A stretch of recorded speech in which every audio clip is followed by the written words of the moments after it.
நாங்கள் உங்களை ஜெயிக்கவோ விட மாட்டோம். ரஜினி ரசிகர்கள் அனைவரும் ஒன்று கூடி ஒரு தொகுதியிலும் உங்களை ஓட விடுவோம். மிரட்டலுக்கு அஞ்சு தான் கட்சி ஆரம்பிக்கல அப்படின்றது. அப்படி பார்த்தா உங்கள் தலைவர் என்ன வலிமையானவர் ஆகிட்டாருக்கு சொல்லுங்கள் ஆதரவு. எத்தனையோ தலைவர்கள் பின்வாங்கியிருக்கலாம்.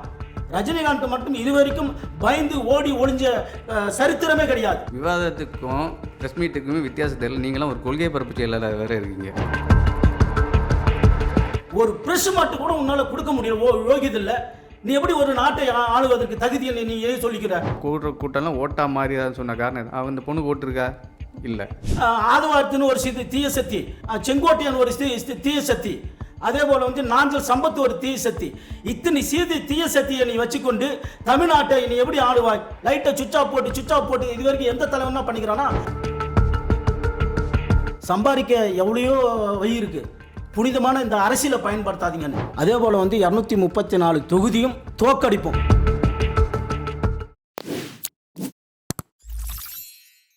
வணக்கம் சார். வணக்கம்.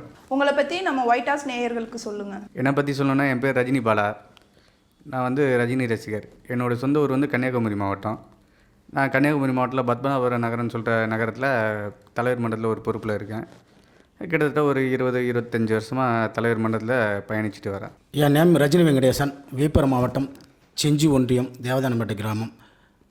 நான் செஞ்சி ஒன்றிய துணை செயலராக கடந்த 25 வருஷமாக நான் பயணிக்கிறேன். நிறைய நலத்திட்ட உதவிலாம் நாங்கள் முடிஞ்ச வரைக்கும் பண்ணுறோம். ரஜினின்னு உங்கள் பேருக்கு முன்னாடி சேர்த்துருக்கீங்க இல்லையா? ஸோ ரஜினி சார் மேலே கொண்ட மோகத்தால் அந்த பேர் சேர்த்துருக்கீங்களா? ஆமாம் மேடம். ரஜினி இந்த தலைவர் மேலே இருக்கிற பற்றுனால அந்த ஏரியாவில் எங்கள் பகுதியில் இது ஒரு லேபிளாக ஆகிடுது. இவங்க பேர் சொன்னால் தான் இப்போ என்னுடைய பேர் வெங்கடேஷன் சொன்னால் யாருக்கும் தெரியாது. ரஜினி வெங்கடேஷன் தான் அவங்களுக்கு ஞாபகம் வரும். நானே சில பேர் நண்பர்களிடம் ஃபோன் பண்ணும்போது ரஜினி சொன்னால் யாருன்னு கேட்குறாங்க. ரஜினி வெங்கடேஷன் உடனே ஓ வணக்கண்ணா அப்படின்றாங்க. ஸோ அதுக்காக தலைவருடைய நேமை நாங்கள் பயன்படுத்திக்கிறோம். ரஜினி பாலா ரஜினி வெங்கடேஷன் வச்சுட்டு என்னென்னா அது ஒரு பிராண்ட். ரஜினின்றது ஒரு பிராண்டு. எங்களை கொண்டு போய் சேர்க்கறது, மக்கள் இடத்துல கொண்டு போய் சேர்க்கறது அந்த பிராண்டு தான் ரஜினின்றது. இப்போ எங்கள் ஏரியாலலாம் என்னை பார்த்து அண்ணன் சொன்ன மாதிரி டப்புன்னு பாலான்னு சொன்னால் தெரியாது. ரஜினி ஃபேன் பாலான்னு சொன்னால் தான் நிறைய பேர் தெரியும். ரஜினி பாலா, ரஜினி ஃபேனு. நிறைய பேர் ரஜினின்னு கூப்பிட்றவங்களும் நிறைய பேர் இருக்காங்க. அந்த மாதிரி எங்களுக்கு அந்த பேர் ஒரு பிராண்டு மாதிரி. அது இல்லாமல் எங்கள் குடும்பத்தில் அவர் ஒருத்தர் மாதிரி. அதனால அவர் எங்கள் பேரோடையும் சேர்ந்து இருக்கணும். ஒருத்தவங்க இந்த வந்தாங்க ஜாதி பேர் வச்சுப்பாங்க, ஃபேமிலி நேம் வச்சுப்பாங்க. அந்த மாதிரி அவர் எங்கள் குடும்பத்தில் ஒருத்தர் இருக்கிறனால ரஜினின்ற பேரை நாங்கள் சேர்த்து வச்சுக்கிறோம். Okay sir. இப்போது ரீசன்ட் டேஸாக தமிழக வெற்றி கழகத்தில் நடத்தின ஒரு கண்டன ஆர்ப்பாட்ட பொதுக்குழு கூட்டத்தில் ஆதவர்ஜுனா அவர்கள் ஒரு சில வார்த்தை ரஜினியை பற்றி பேசியிருப்பார். அது ரஜினி ரசிகர்களுக்கிடையே ஒரு பேச்சு பொருளாக வந்துட்டுருக்கு. இவர் எதுக்கு அங்கே போய் ரஜினியை பற்றி இப்படி பேசினார் அப்படின்னு சொல்லிட்டு நிறைய கண்டன வீடியோக்கள் வெளிவந்துட்டுருக்கு. நிஜமாலுமே அவர் அதில் என்ன பேசிட்டாரு? மோஸ்ட்டாக ரஜினி ரசிகர்கள்கிட்ட இருந்து வந்த விமர்சனம் என்னன்னு பார்த்தீங்கன்னா, அவர் வரலாறு தெரியாமல் பேசிட்டாரு, ரஜினி அவர்களை பற்றி தப்பாக பேசிட்டாரு அப்படின்னு சொல்கிறீங்க. ஸோ என்ன அதில் அவர் தப்பாக பேசியிருந்தார்? ஆதவர்ஜுனா பேசினது என்ன சொல்கிறாருன்னா, அவங்க தலைவர் வலிமையானவர், எங்கள் தலைவர் வலிமையற்றவர், மிரட்டலுக்கு அஞ்சு தான் கட்சி ஆரம்பிக்கல அப்படின்றது. அப்படி பார்த்தா உங்கள் தலைவர் என்ன வலிமையானவர் ஆகிட்டாருக்கு சொல்லுங்கள் ஆதவர்ஜுன். இது வரைக்கும் 3 வருஷம் ஆச்சு கட்சி ஆரம்பிச்சு, ஒரு ப்ரெஸ் மீட்டு கூட கொடுக்கல. அப்போ அதுலேயே உங்களோட வலிமை என்னன்னு தெரியுது. ரெண்டாவது இன்னொரு விஷயம் என்னென்னா, எங்கள் தலைவர் 96 உள்ள கதையெல்லாம் சொல்ல வேண்டாம். சோசியல் மீடியாவில் எல்லாருமே சொல்கிறாங்க, அம்மா கிட்ட தான் பேசுவார், கலைஞரை பற்றிலாம் பேச மாட்டார். டிஎம்கே இதில் தான் அவுட்லுக் பிரச்சனை வந்தது. இப்போ ரீசெண்ட் டேஸில் நடந்தது தான். ஸ்டாலின் இருக்க டைமில் நடந்தது தான். கலைஞர் மறைவுக்கு அப்புறம் தான் நடந்தது. இப்போ டெபுட்டி சீஃப் மினிஸ்டர் வரைக்கும் அதுக்கு ரஜினிகாந்த் அவர்கள் மன்னிப்பு கேட்கணும், மறுப்பு தெரிவிக்கணும். அப்படி ஒன்று விஷயம் நடக்கலைன்னு 10 ப்ரெஸ்ஸை கூப்பிட்டு வச்சு தைரியமாக சொன்னார். மறுப்பு தெரிவிக்க மாட்டேன், மன்னிப்பு தெரிவிக்க முடியும். இதோட வலிமை என்ன வேணும்? இதை மாதிரி உங்களால் ஒரு ப்ரெஸ் மீட்டு கொடுக்க முடியுதா? 3 வருஷம் ஆச்சு இது வரைக்கும் ப்ரெஸ் மீட்டு உங்களால் கொடுக்க முடிஞ்சுதா? நீங்கள் கேட்டால் சொல்கிறீங்க. ஆதவர்ஜுனே சொன்னார், ஸ்டாலினை கூப்பிடுங்க, ஸ்டாலின் சாரை கூப்பிடுங்க, இவரை விஜயை கூப்பிடுங்க அப்படின்னு சொல்லி இது கூட கேட்டுருவாங்க. அவரை ஸ்டாலின் சார் சொல்கிறீங்க, இவரை விஜய்னு சொல்கிறீங்கன்னு. அவர் ஒரு சிஎம், ஆனால் சாரு கூப்பிடலாம். இவர் விஜய்னு கூப்பிட்றதுனால ஒரு தப்பு இல்லை, எல்லாருமே சொல்கிறது தான், விஜய்னு சொல்கிறது தான். அதனால் ஸ்டாலின் சாரை கூப்பிடுங்க, விஜய் கூப்பிடுங்க அப்படின்னு சொல்கிறாங்க. அப்படி கூப்பிட்டு பேசுகிற பேர் ப்ரெஸ் மீட்டு கிடையாது, அது ஆர்கியூமெண்ட், அது விவாதம். அது விவாதத்துக்கும் ப்ரெஸ் மீட்டுக்குமே வித்தியாசம் தெரியல. நீங்களாம் ஒரு கொள்கை பரப்பு செயலாளர் வேறு இருக்கீங்க. அப்படி இருக்கும்போது உங்களுக்கு உங்கள் தலைவருக்கு என்ன வலிமை இருக்குது? என்ன விஷயம் சொல்லணுமா? எடப்பாடி பழனிசாமி ஆட்சியில் இருக்கும்போது பகிரங்கமாக கொரோனா டைமில் டாஸ்மார்க்கை ஓப்பன் பண்ணார். அப்போ எங்கள் தலைவர் ட்விட் போட்டுக்கிட்டு இருந்தார், கஜானாவை நிரப்பதற்காக டாஸ்மார்க்கை ஓப்பன் பண்ணாதீங்க. அவர் அரசியல் காலகட்டத்தில் அதே மாதிரி சாத்தான் குல சம்பவத்துக்கு குரல் கொடுத்தாரு. அவர் ஆட்சி காலத்தில் இருக்கும்போது தைரியமாக தான் பேசினார். அதை அர்ஜென்ட்டை கேட்குறேன், இதோட வலிமை என்ன வேணும்? இதை பார்த்து இவருக்கு தெரியாத ஒரு கதையை நான் சொல்கிறேன். 96 வந்து அம்மா கதை, எல்லா கதையும் எல்லாருக்கும் தெரிஞ்ச விஷயந்தான். இதே வந்து சந்தன கடத்தல் வீரப்பன் வந்து எவ்வளோ பெரிய 2 ஸ்டேட் இல்லை 3 ஸ்டேட்டு பார்த்து நடுங்கின ஆள் தான் சந்தன கடத்தல் வீரப்பன். அவர் வந்து ராஜ்குமாரை கடத்தி வச்சுருந்தார். நக்கீரன் கோபால் தான் தூது போவார். அப்படி தூது போகும்போது நக்கீரன் கோபால் கிட்ட நானும் வரேன், மாறு வேஷம் போட்டுட்டு நானும் வரேன், அதாவது தைரியமாக போவாங்களா அந்த இடத்துக்கு? இதோட அவரோட தைரியத்துக்கு இது மாதிரி ஏகப்பட்ட சான்று சொல்லலாம். சந்தன கடத்தல் வீரப்பங்கிட்டே நான் போகிறேன். இவர் தான் நக்கீரன் கோபால் தான் ஏற்கனவே ஒரு சூப்பர் ஸ்டார் அங்கே மாட்டியிருக்காரு. இவரும் போய் மாட்டினாருன்னா அங்கே கர்நாடகா பற்றி எரியும், இது மாதிரி தமிழ்நாடு இங்கே பற்றி எரியும். அதனால் வேண்டாம் அப்படின்னு சொல்லி இது பண்ண. இது நானாக சொல்லலை, இது வந்து நக்கீரன் கோபால் அவர்கள் நிறைய இடத்துல பதிவு பண்ணியிருக்காரு. இந்த சம்பவத்தை நிறைய இடத்துல சொல்லியிருக்காரு. யூடியூப் எடுத்து பார்க்க சொல்லுங்கள். இவங்க வந்து நம்ம இப்போ இது சொல்கிறாரு, ஆதவர்ஜுனா சொல்கிறாரு டிஎம்கே மிரட்டுச்சு அப்படின்றாங்க. அப்படி பார்த்தா 2020 டைமில் ஆதவர்ஜுனா எங்கே இருந்தார்? டிஎம்கேல தானே இருந்தார். ஆமாம், டிஎம்கே மிரட்டுச்சு, நானும் அந்த கட்சியில் தான் இருந்தேன்னு ஆதாரத்தோடு சொல்ல வேண்டியதானே. இதெல்லாம் ஆதாரமற்ற குற்றச்சாட்டு. அவங்க வாயில டிஎம்கேன்னு வந்து பழகினால ஒரு ரைமிங்கில் சொல்லிட்டு போயிடலாம் அப்படின்னு சொல்லி சொல்கிறாரு. வேறு ஒரு விஷயங்களை மறைக்கிற அது அவங்க மேலே ஏகப்பட்ட குற்றச்சாட்டுகள் நடந்துகிட்டு இருக்குது. பர்சனல் விஷயத்தில் நம்ம போக வேண்டாம், அந்த டாப்பிக்குள்ளே நம்ம போக வேண்டாம். அந்த மாதிரி குற்றச்சாட்டுகளை மறைக்க கூட இவங்க வந்து டிஎம்கே இந்த விஷயத்தை ஓப்பன் பண்ணனா டைவெர்ட் பண்ணி விட்ட மாதிரி தானே. இப்போ பார்த்தீங்கன்னா ஒரு 3 நாளாகவே சோசியல் மீடியாவில் பார்த்தீங்கன்னா இந்த சம்பவம் தான் நடந்திருக்கு. ரஜினி மிரட்டிட்டாங்க, ரஜினி இது பண்ணிட்டாங்க. இன்றைக்கி ஒரு விஜய் ஃபேன் ஒருத்தர் போடுறாரு, திருமாவளவன் வந்து பேசுகிற பழைய ஆடியோ வீடியோ தூக்கி போடுறாரு. பிஜேபி மிரட்டினால தான் கட்சி ஆரம்பிக்கல பேசினார். திருமாவளவன் பேசினார் தான். எல்லா அரசியல் கட்சி தலைவர்களோட குற்றச்சாட்டுமே அதுவாக தான் இருக்கு. ஆமாம், டிஎம்கே சைடும் அழுத்தம் கொடுக்கப்பட்டது, பிஜேபி சைடும் அழுத்தம் கொடுக்கப்பட்டனால தான் அவர் வந்து அரசியலுக்கு வரல அப்படின்றது இப்போ இல்லை, பல வருஷத்துக்கு முன்னாடி இருந்தே இந்த ஒரு கான்வர்சேஷன் போயிட்டு தான் இருக்கு. இப்போ ஒரு விஷயம் நான் கேட்குறேன், பிஜேபியாக இருந்தாலும் சரி டிஎம்கே இருந்தாலும் சரி தலைவர் சூப்பர் ஸ்டார்களோட நட்பை பற்றி நல்லாவே தெரியும். ஒரு புக்கு வெளியீட்டு விழாவாக இருந்தாலும் சரி, எந்த ஒரு ஃபங்க்ஷனாக இருந்தாலும் சரி டிஎம்கே அரசாங்கமும் கூப்பிடும். அது மாதிரி பிஜேபி அங்கே வந்து நம்ம வெளியே போய்ட்டு வட மாநிலத்தை போயிட்டாங்கன்னா பிஜேபி சம்மந்தப்பட்ட எல்லா உள்ள சிஎம்மும் சரி பிஎம்மாக இருந்தாலும் சரி யாராக இருந்தாலும் மினிஸ்டராக இருந்தாலும் அவரை பார்க்குறாரு. ஒரே விஷயம் கேட்குறேன், அவங்க எதுக்கு மிரட்டணும்? என் கட்சியில் வந்து சேர்ந்துங்க, மிரட்டி கூட சேர்க்கட்டுமே, கட்சியில் சேர்த்துட்டாருன்னா அவர் ஒரு ஸ்டேட்டுக்கு கவர்னர் ஆகிட்டு போகிறாங்க. ரஜினி அவர்கள்னால பிஜேபியையும் புறக்கணிக்க முடியல, டிஎம்கேவையும் புறக்கணிக்க முடியல அப்படின்ற ஒரு காரணத்தினால தான் அரசியலை விட்டே போனாரு. பிஜேபிக்கு பயந்திருந்தால் டிஎம்கேக்கு பயந்திருந்தால் அந்த பெரியார் விஷயத்துக்கு அவர் வந்து மன்னிப்பு கேட்பேன், சாரிங்க என்னை மன்னிச்சிருங்க அப்படின்னு சொல்லிட்டு போயிருப்பார். இதே பிஜேபிக்கு பயந்திருந்தா இந்த காவி சாயை என் மேலே பூசை பார்க்குறாங்க, நான் மாட்டேன் அப்படின்னு சொல்லிட்டு போக மாட்டேன். இந்த ஒரு விஷயத்தையும் நம்ம தெரிஞ்சுக்க வேண்டாமா? அவருக்கு எந்த இதுக்கு பயப்படல அப்படின்னு சொல்கிற விஷயங்கள் நமக்கு நல்லாவே தெரியுது. இதெல்லாம் அது என்ன சொல்கிறது, தன்னை தப்பிக்க அடுத்தவனை மாட்டி விடுவாங்க. அந்த மாதிரி உங்கள் கதையை மறைக்கிறதுக்கு நீங்கள் விஷயத்தை டைவெர்ட் பண்ணி கொடுறீங்க. ஆதவ அர்ஜுன் பேசின அந்த பேச்சு ஒரு பேசும் பொருளாக தமிழக அரசியலில் ஒரு பேசும் பொருளாக மாறி உள்ளது.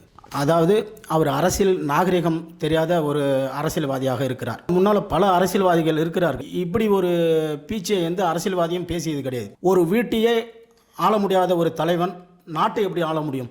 அவருடைய மனைவி பிள்ளைகளை ஆள முடியல, நாட்டை எப்படி அவரால் ஆள முடியும்? ஒரு தொகுதியும் நாங்கள் உங்களை ஜெயிக்கவோ விட மாட்டோம். ரஜினி ரசிகர்கள் அனைவரும் ஒன்று கூடி நாங்கள் ஒரு தொகுதியிலும் வேலை செய்வோம், ஒரு தொகுதியிலும் உங்களை ஓட விடுவோம். அதை நீங்கள் மனதில் கருத்தில் கொண்டு நீங்கள் இந்த அரசியல் பேச்செல்லாம் பேச வேண்டும். எங்கள் தலைவர் கிட்டத்தட்ட 20-25 வருஷமாக இந்த அரசியலில் இல்லை, ஆனால் அவரை சுற்றி தான் இந்த அரசியல் இயங்கி கொண்டு இருக்கிறது. எந்த சூழ்நிலையிலும் எங்கள் தலைவர் எடுத்த முடிவை பின்வாங்கினதே இல்லை. அரசியலில் பின்வாங்கின காரணங்கள் என்ன என்று சொன்னால், அவர் கொரோனா காலம், எளிய மக்கள் நம்மளால் பாதிக்கப்படக்கூடாது, நமக்கு சுயநலமாக அவர் என்றைக்குமே யோசித்தது கிடையாது. எல்லாமே அவர் சிந்தித்தது செயல்பட்டது எல்லாமே வந்து பொதுநலமாக யோசிப்பார். ரசிகனுடைய வாழ்க்கையும் முக்கியம், மக்களுடைய குடும்பம் மக்களுடைய உயிர் சேதம் ஆகக்கூடாது என்பதற்காக ஒன்றுத்துக்கு மட்டும்தான் அவர் பின்வாங்கினார். எத்தனையோ தலைவர்கள் பின்வாங்கியிருக்கலாம். ரஜினிகாந்த் மட்டும் இதுவரைக்கும் பயந்து ஓடி ஒளிஞ்ச சரித்திரமே கிடையாது, இதுவரைக்கும் கிடையாது. ஒரு பிரஸ் மாட்டு கூட உன்னால் கொடுக்க முடியல, யோகியது இல்லை. நீ எப்படி ஒரு நாட்டை ஆளுவதற்கு தகுதியை நீ ஏன் சொல்லிக்கிற? தீய சக்தின்னு சொல்லிட்டு ஆதவார்த்துன்னு ஒரு தீய சக்தி 6 மாதம் ஒரு கட்சியில் நிரந்தரமாக 6 மாதம் இருக்க மாட்டார். அதே போல் வந்து செங்கோட்டையன் ஒரு தீய சக்தி, அதே போல் வந்து நாஞ்சல் சம்பத்து ஒரு தீய சக்தி.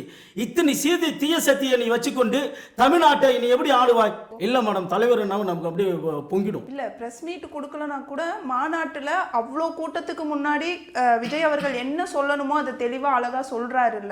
இல்லை மேடம், அவர் தெளிவாகவும் சொல்லலாம். அரசியலுக்கு லாக் இல்லாத ஆள். பேப்பரில் எழுதி கொடுக்கறத பேசுகிறார். பேப்பரில் எழுதி கொடுக்கறது என்ன இருக்குது? அது சினிமாவில் டைலாக் கூட எழுதி கொடுப்பாங்க, அதுமாரி பேசக்கூடாது. மக்கள் மத்தியில் களத்தில் போயிட்டு களத்தில் அவங்களுக்கு என்ன பிரச்சனை இருக்குது, அவங்களுக்கு என்ன சொல்யூஷன் கொடுக்கணும், களத்திலே போக மாட்டேன், மக்களை சந்திக்க மாட்டேன், நான் ப்ரெஸ் மீட்டும் கொடுக்க மாட்டேன், மக்களை பற்றி எனக்கு தேவையும் கிடையாது. ஆனால் நான் வந்து முதல்வர் ஆகணும். இது எப்படி இது லாஜிக்கு? நீங்களே யோசிங்க. நான் முதல்வர் ஆகணும், ஆனால் மக்களை பற்றி எனக்கு தெரியாது, மக்கள் அவங்களுடைய பொருளாதாரம் எப்படி, அவங்களுடைய வலிமை எப்படி, எதுவுமே எனக்கு தெரியாது. ஆனால் நான் முதல்வர் ஆகணும். ஆனால் நீங்கள் என்ன சொல்கிறீங்க? ஒர்த்து இல்லைன்னு சொல்கிறீங்க. நீங்க நாட்டு மக்களுக்கு நீங்க ஒர்த்தா? யோசிச்சு பாருங்க, நாட்டு மக்களுக்கு நீங்க ஒர்த்தா? விஜய் அப்படின்னு பேர் எடுத்தாவே அவருக்கு சேர்ற கூட்டமே அவ்வளோ கூட்டம் சேருது. ஒரு நடிகரை பார்க்க சிரஞ்சீவிக்கு எவ்வளவு கூட்டம் வந்தது தெரியுமா? விஜயகாந்த் கேப்டன் ஐயாவுக்கு எவ்வளவு கூட்டம் வந்தது தெரியுமா? அந்த கூட்டத்தில் பாதி கூட இல்லை உங்க கூட்டம். அவங்களாம் இதுமாரி அரசியல் பண்ணாங்க. கேரன் உள்ள உட்காந்து லைட்டை சுவிட்ச் ஆஃப் போட்டு இது வரைக்கும் எந்த தலைவனா இது வரைக்கும் பண்ணியிருக்கானா? எதுனா ஒரு தலைவரை சொல்லுங்க. லைட்டை சுவிட்ச் ஆஃப் போட்டு இது வரைக்கும் எந்த தலைவனா பண்ணிக்கிறானா? அது தலைமை பண்புக்கான ஒழுக்கமா? அது சம்பாதிக்க எவ்வளையோ வழி இருக்கு. புனிதமான இந்த அரசியலை பயன்படுத்தாதீங்கன்னு ஒரு படத்திலே டைலாக் வச்சிருக்காரு. அது போல நாட்டு மக்கள், ஏழை மக்கள், எளிய மக்கள், படிப்பு இல்லாத மக்கள் எவ்வளோ வந்து கஷ்டப்பட்டுருக்காங்க. அவங்களுடைய பொருளாதாரம் உயர்வுக்கான அடிப்படை வசதி என்ன, இதெல்லாம் நாங்கள் பண்ணுவோம், இதெல்லாம் இந்த கட்சி பண்ணலை, நான் இதெல்லாம் பண்ணுறேன்னு சொல்லி தான் நமக்கு அரசியலுக்கு வரணும். அதை விட்டுட்டு இவங்களுக்கு நெருக்கடி தந்தாங்க, அவர் வரல. தலைவர் மாரி துணிச்சலான ஆள் இந்தியாவில் இல்லை உலகத்திலே யாரும் கிடையாது. நிறைய உதாரணத்தை அடிக்கணும் வரலாம். இந்த தூத்துக்குடி சம்பவத்தில் அங்கேயே போய் தீய சக்திலாம் உள்ளே பூந்துட்டாங்கன்னாரு. சமூக விரோதிகள்லாம் உள்ளே இது வரைக்கும் எந்த தலைவனா எந்த நடிகர்னா போய் பேசிக்கிறாங்களா பார்த்தி? அங்கேயே களத்தில் போய் பார்த்துட்டு அங்கேயே ப்ரெஸ் மீட் கொடுத்துட்டு வர்றாரு. ஏர்போர்ட்டில் வந்து மறுபடியும் கொடுக்குறாரு. இதை விட துணிச்சல்னு வேறு என்னத்தை சொல்ல முடியும்? கூட்டம்லாம் தலைவனாக இருக்க முடியாது. ஒரே விஷயம்னா, ஒரு சிம்பிளாக ஒரு எக்ஸாம்பிள் சொல்லணும்னா, ஒரு போன வாரத்தை ரீசெண்டில் ஒரு வீடியோ வைரல் ஆச்சு. ஒரு பொண்ணு சொல்லியிருக்கோம், குப்பாக்காரன் கூட 4 பொண்ணாட்டிகள் வச்சுருக்கேன் அப்படின்னு சொல்லிட்டு ஒரு மாதிரி பேசியிருக்கோம். அந்த பொண்ணோட இன்டர்வியூ இப்போ நான் வர்றதுக்கு காலையில் தான் பார்த்தேன். நிரோஷாவா இன்னும் பேர், அந்த பொண்ணு பேர். அந்த பொண்ணு ஸ்கூல் தான் படிக்குது, அண்டர் 18. அதுக்கு என்ன மெச்சூர் இருக்கும்? அந்த பொண்ணு இப்போ உட்காந்து அழுகுது. அந்த பொண்ணு, நான் வந்து தளபதியை பார்த்த அந்த இதில் பேசிட்டேன். அப்படி அந்த உணர்ச்சி வசப்பட்டு வர கூட்டம்தான். கூட்டம்லாம் ஓட்டா மாதிரி தான் சொன்ன காரணம். அவன் அந்த பொண்ணுக்கு ஓட்டுருக்கா? இல்லை. இது மாதிரி வர பசங்க நிறைய பசங்க அண்டர் 18 வந்து நிறைய பேர் வராங்க. அவங்களுக்கெல்லாம் ஓட்டுருக்கா? அதாவது ஒரு விஜயை பார்த்துட்டோம், நீ கூட நிறைய வீடியோஸ் தளபதி அப்படின்னு கத்துவானுங்க. அந்த ஸ்பீட் இப்போ இருக்கிற யங் ஜென்ரேஷன் எல்லாம் பார்த்தீங்கன்னா விஜய் அவர்களுக்கு ஓட்டு போடுறதுக்கும் அவ்வளோ ஆதரவு தெரிவிக்கிறாங்க. விஜய் அவர்களோட அரசியலை பார்த்து ஒவ்வொரு இளைஞர்களும் ஆதரவு தெரிவிச்சுட்டு தானே வந்துட்டு இருக்காங்க. இப்போ நம்ம ஃப்ரெண்டு ஒருத்தர் நம்ம மன்றத்தில் தான் இருக்கார். அவரோட பையன், அவர் வந்து நமக்கு தெரியாது, அவர் ட்வீட் போட்டு விட்டு தான் நம்ம தெரியும். அவர் மெடிக்கல் காலேஜில் படிக்கிறாங்களா. யங்ஸ்டர்ஸ்லாம் சேர்ந்து விஜய்க்கு ஓட்டு போடணும்னு சொன்னாங்களாம். அப்படி சொல்லியிருக்க டைம்லேயே அவங்க ஃபேமிலி இஷ்யூ நடந்ததில்ல, அந்த இஷ்யூ நடந்தப்போ அவ்வளோ ஓட்டம் மெயினாக வந்து லேடிஸ் ஓட்டு அப்படியே போயிடுச்சு. கேட்குற இடங்களாத நேற்று வந்து திரிஷா வந்து ஏர்போர்ட்டில் போயிருக்காங்க. ப்ரெஸ்ஸை பார்த்தோன்னு ஓடிட்டாங்க. இந்த இஷ்யூவை பற்றி தான் கேட்டாங்க. ஆதவர்ஜன்ட்ட நான் கேட்குறேன், உங்கள் தலைவர் வந்து வலிமையானவர்னு சொல்கிறீங்க. இதே சீமான் விஜயலட்சுமி பிரச்சனை வந்து ஊரறிஞ்ச விஷயம், உலகறிஞ்ச விஷயம். அவர் வந்து நடந்ததோ நடக்கலையோ தைரியமாக போய் ப்ரெஸ்ஸு முன்னாடி நின்று பேசி அதை பற்றி எக்ஸ்பிளைன் பண்ணார். ஏன் உங்கள் தலைவர் வந்து வலிமையானவர்னு சொல்கிறீங்கல்ல, வந்து தைரியமாக ப்ரெஸ்ஸுக்கிட்ட நின்று அப்படிலாம் ஒரு சம்பவம் விஷயமே இல்லை. எந்த நடிகை கூட எனக்கு தொடர்பு இல்லை. நாங்கள் எந்த நடிகையை பற்றி சொல்லலை. அதாவது சங்கீதா மேம் வந்து சொன்ன விஷயத்த தான் நாங்கள் சொல்கிறோம். எந்த நடிகைக்கு மேலே தொடர்பு இல்லை. நான் வந்து எனக்கு பரிசுத்தமானவன் அப்படின்னு சொல்ல வேண்டியதானே? அதுக்கு கூட பயந்து உக்காந்துருக்க உங்கள் ஆளே தைரியமானவன்னு நீங்கள் பேசிட்டீங்க. நீங்களாம் எங்கள் தலைவரை வந்து தீண்டி பார்க்குறதுலாம் அன்னைக்கு வந்து மாநாட்டில், மதுரை மாநாட்டில் சொன்னார், நான் அப்போ வருவேன் இப்போ வருவேன்னு சொல்கிற மாதிரி. அவர் வரேன்னாரு, நான் வரல அப்படின்னாரு. அதில் கூட எங்கள் தலைவர் பேரை யூஸ் பண்ணல. அதுக்கே அரசியல் புரசலாக இருந்துருது.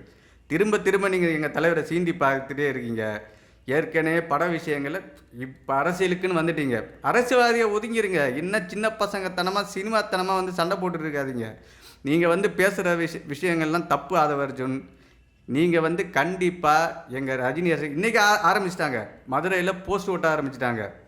கண்டனம் தெரிவித்து போஸ்ட் ஓட்ட ஆரம்பிச்சிட்டாங்க. நாங்கள் வந்து ஒவ்வொரு தொகுதி வாரியமாக உங்களை இறங்கி அடிப்போம். அதாவது எந்த நடிகர் ஓட்டு விஜய்க்கு போகுதோ போகலையோ அது தேவையில்லை. தலைவர் ரசிகர்கள் அனைவரும் விஜய்க்கு ஓட்டு போட மாட்டோம். அதே போல் வந்து 234 தொகுதியும் தோக்கடிப்போம். தொகுதி கூட உன்னால் வந்து ஜெயிக்க முடியாத அளவுக்கு நாங்கள் களத்தில் எனக்கு 2026 எலெக்ஷனு பெரிய மாற்றமாக வரும். நீங்கள் ரெண்டாவது இந்த அரசியல் விட்டு துணியகானம் ஓடுற அளவுக்கு நாங்கள் அரசியலில் வேலை செய்வோம். அவரோட கெரியரை விட்டுட்டு தான் அவர் இந்த அரசியலுக்கு வந்திருக்கேன் அப்படின்னு ஒவ்வொரு மேடையிலையுமே பதிவு என்ன கேரியர் விட்டுட்டு வந்தார்? கேரியர்னா இப்படி சாப்பாட்டு கேரியரை விட்டு வந்தாரா? பொதுவாக்கிக்கு வரவங்க யாருன்னா இதுமாரி சொல்லுவாங்களா? ஒரு சின்ன புத்தி மாரி இல்லை. அது மக்களுக்காக சேவை பண்ணணும். இதெல்லாம் விட்டு வந்தேன். எந்த மக்கள் உன்னை கூப்பிட்டான்? நீ விட்டு வரணும். யார் கூப்பிட்டா? இங்கே வெற்றி அடங்குது, விட்டு வாங்க. அங்கே இத்தனை கோடி நான் அங்கே வாங்குறேன், 250 கோடி 300 ஆதாரம் இல்லாமல் 250 கோடி நான் கூட சொல்லிக்கலாம். நான் வந்து 300 கோடி 500 கோடி வாங்குறேன்னு ஆதாரம் இல்லாமல் சொல்லி நம்ம அங்கே 500 கோடி வேணா இங்கே வந்து நீ வந்து பல 1000 கோடி சம்பாதிக்கலான்னு வர. அரசியலுக்கான தகுதியே இல்லாத ஒரே நபர் விஜய் மட்டும்தான். நடிகர்களே அரசியலுக்கான தகுதியே இல்லாத தலைவர் சொன்னார், ஆட்சி மாற்றம் அரசியல் மாற்றம் இப்போ இல்லைன்னா வேறு எப்பயும் இல்லைன்னார். 2017 சொன்னார். இன்னி வரைக்கும் ரஜினி தலைவர் மட்டும்தான் அதுக்கான ஒருத்தான தலைவர். அவர் சொன்ன வார்த்தை இன்னி வரைக்கும் நிற்குது. வேறு யாரும் அதே போல் வந்து ஒரு மீடியாவில் வந்து அவங்க அப்பா சொல்கிறாரு, தலைவர் வந்து அரசியல் ஆரம்பிக்கிறான்னும் போது தமிழ்நாட்டில் வந்து எம்ஜிஆர் மாரி இனிமாரி எந்த நடிகரும் வர முடியாது. ஆனால் என் மகன் எம்ஜிஆர் மாரி வரணும்னு எனக்கு ஆசை. உங்களுக்கு ரஜினி அவர்கள் வந்து செஞ்ச எந்த செயல் வந்து உங்களை இன்னுமே இந்த சொசைட்டிக்கு நல்லது செய்யணும் அப்படின்னு உங்களை மோட்டிவேட் பண்ண விஷயம் இது? திருவண்ணாமலை சுற்றி கிரிவலம் அப்போல்லாம் வந்து என்ன ஆகும், இருட்டாக இருக்கும். அது தலைவர் தான் அந்த கிரிவலத்தை சுற்றி லைட்டை போட்டு கொடுத்து தலைவர் இன்னும் கேட்டால் அதுக்கு முன்னாடி இப்போ இது பிரபலமாக ஆகலை. தலைவர் போய் அங்கே கிரிவலம் வந்த பிறகு தான் அது பிரபலமானது. அவருடைய ஆன்மீகம், அந்த ஆன்மீக வழிபாடு இதெல்லாம் எங்களுக்கு சொல்லி கொடுத்து பக்குவத்தை கொண்டு வந்து இருக்கிறார். அவர் ஒரு பேச்சிலும் குடும்பத்தை பாருங்கள், அம்மா அப்பாவை பாருங்கள், குடும்பத்தை பாருங்கள் நான் சொல்கிறேன். அந்த ஒரு வார்த்தையும் அப்படியே எங்களுக்கு நெஞ்சில் ஆணி அடித்த மாரி இருக்கும். தலைவர் பண்ணது இல்லைன்னா ஆன்லைன்லேயும் நிறைய பண்ணியிருக்காரு, ஆஃப்லைன்லேயும் நிறைய பண்ணியிருக்காரு. படையப்பா படம் அவரோட சொந்த படம். பட்ஜெட்டு மொத்தமாக 4 கோடி ரூபா. மொத்தமாக கேஎஸ் ரவிக்குமார் சார்கிட்ட 4 கோடி ரூபா கொடுத்துருக்காரு. 3.5 கோடி ரூபா தான் ஆயிருக்கு. மீது வந்து 50 லட்ச ரூபா கையில் இருந்து கொண்டு போய் கேஎஸ் ரவிக்குமார் கொடுத்துட்டு சொன்னார், எல்லாருக்கும் செயின் வாங்கி கொடுத்துருங்க அப்படி. அந்த போட்ட காசை மிச்சம் பண்ணி கொடுத்த கூட அவர் வாங்கலை. இவ்வளோ பட்ஜெட் நான் முடிவு பண்ணிட்டேன். நம்ம டெக்னீஷியன் தானே, ஒவ்வொரு டெக்னீஷியன் வரைக்கும் இது பண்ணி கொடுத்தாரு. அதே மாதிரி பார்த்தீங்கன்னா அருணாச்சலம் படம் பார்த்தீங்கன்னா அதுவும் அவரோட சொந்த படம் தான். அப்போ வந்து 4 பேர், பண்டரிபாய், ஸ்ரீதர், விகே ராமசாமி, இன்னொருத்தவங்க, அவங்க கலைஞானம், இவங்க 4 பேருக்கும் அந்த படத்தில் கோ ப்ரொடியூசராக போட்டு படத்தில் வந்த லாபத்தை, அதாவது இவங்க வந்து கஷ்டப்படுறாங்க அப்படி இருக்குது. இதே கலைஞானம் சார் வந்து முதல்ல பைரவின்ற படம் வந்து தலைவருக்கு வந்து ஹீரோவாக பண்ண படத்தில் அவர் ஹீரோவாக போடவே கூடாது அப்படின்னு சொல்லி இவர் தான் ரொம்ப ப்ரெஸ் பண்ணி ஹீரோவாக போட்டு படம் வந்து பெரிய ஹிட்டு. அதில் தான் சூப்பர் ஸ்டார்னு பட்ட கலைப்புலி தானு கொடுத்தாரு. அதே கலைஞானம் வீடு இல்லாமல் கஷ்டப்பட்ட போது வீடு வாங்கி கொடுத்தவர் தலைவர் சூப்பர் ஸ்டார் ரஜினிகாந்த் தான். இந்த மாதிரி சொல்லணுன்னா எவ்வளோ விஷயங்கள் இருக்குது. 5 ரூபா பரோட்டா விற்றார். எங்கள் தலைவரோட ரசிகர் தான் அது. உங்கள் ரசிகர் தான் இப்போ கூப்பிட்டு கொடுத்தாரு. அவர் அதுக்காக கொடுக்கல. இன்ன வரைக்கும் இப்போ உள்ள விலைவாசிக்கு 5 ரூபாய்க்கு பரோட்டா கொடுக்குறாரு. அவருடைய நேர்மையை பாராட்டி கூப்பிட்டு. இதே இப்போது அந்த அவங்க பேர் என்ன, துப்புரவு தொழிலாளர், அவங்க பத்மா, அவங்கள கூப்பிட்டு தங்க செயின் போட்டிருக்காரு. இதெல்லாம் அவர் அரசியலுக்கு வராமல் எந்த லாபமும் பார்க்கல. அவருக்கு வந்து அவங்க கூப்பிட்டு செயின் கொடுக்கணுன்னு அவசியமா இல்லை. நம்ம ஃபேன்ஸை கூப்பிட்டு இது பண்ணணுன்னு அவசியமா அதெல்லாம் கிடையாது. அந்த மாதிரி அவர் வந்து ரசிகர்னு பார்க்க மாட்டார், யாருன்னு பார்க்க மாட்டார். அவருக்கு வந்து நேர்மையாக இருந்தால் அவருக்கு பிடிக்கும். விளம்பரம் தேவை கிடையாது. அவர் கூப்பிடுவார். ஏன் அவர் வந்து பத்மா மேடத்தை வந்து அந்த அவங்க வந்து ஒரு ரோட்டில் கூப்பிட்டு வச்சு ஒரு ஸ்டேஜ் மாதிரி போட்டு ஃபங்க்ஷன் மாதிரி எடுத்து பண்ணக்கூடாதா? எதுக்கு வீட்டில் கூப்பிட்டு காதுங்க? மீடியாவுக்கு இப்படி வந்தால் மீடியாவுக்கு இப்படியும் வரும். தலைவர் வீட்டுக்கு முன்னாடி எப்போ மீடியா இருக்கும். அவர் பிரபலமாக இருக்கனால மீடியா வந்து அவர் என்ன எங்கே போகிறாரு, ஏன் கார் எடுத்து வெளியே இருந்தாலே நியூஸ் தான் வருது. அதுதான் தர்பார் பள்ளத்தில் ஒரு விரல் பேசுனா நியூஸ் தான் பார்த்துக்க, உழைச்சதால் உயர்ந்ததால் மாசு நான் தெரிஞ்சுக்க அப்படின்னு அன்றைக்கே பாடிட்டு போயிட்டாங்க. ஓகே சார், ரொம்ப அழகாக நிறைய கருத்துக்களை ரஜினி அவர்களை பற்றி ஷேர் பண்ணியிருந்தீங்க. நன்றி. நன்றி, வணக்கம்.